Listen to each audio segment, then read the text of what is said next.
mga balita, pag-uulat mula naman sa himpilan ng DWAL-FM, Radyo Totoo, CMN Batangas. CMN Live Nation. Renz Belda, magandang araw sa iyo. Magandang umaga Arian, magandang umaga Pilipinas. Sa pagsiguro ng proteksyon para sa mga teknolohiya na pagmamayari ng DA Calabarzon, nagsagawa ng pagpupulong ang Accelerated Research-Based Agribusiness for New and Growing Agripreneurs through Knowledgeable, Aggressive and Dynamic Approach Technology Business Incubation o Arangkada TBI Calabarzon Program, kasamang tanggapan ni Assistant Secretary for High Value Crops sa GIPSACA at Intellectual Property o IP Attorney Joycel Panilio.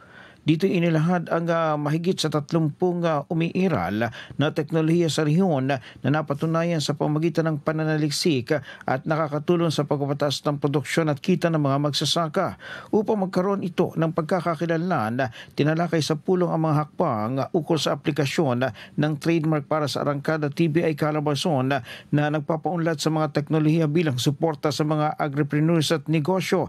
Ayon kay IP Focal Darwin Alejandrino, kinakailangan ingatan at protektahan ang mga teknolohiya na masusing sinaliksik upang magamit at mas mapagbuti pa ito ng susunod na henerasyon sa larangan ng agrikultura.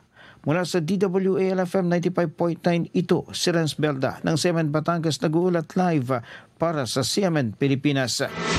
CMN Live Nationwide.